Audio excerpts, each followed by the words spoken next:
بسم الله الرحمن الرحيم. الرحمن علم القرآن خلق الإنسان علمه البيان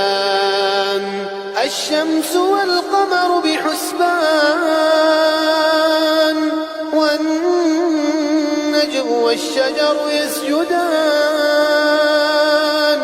والسماء رفعها ووضع الميزان ألا تطغوا في الميزان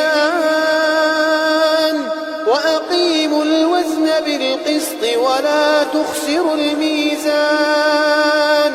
والأرض وضعها للأنام فيها فاكهة والنخل ذات الأكمام والحب ذو العصف والريحان فبأي آلاء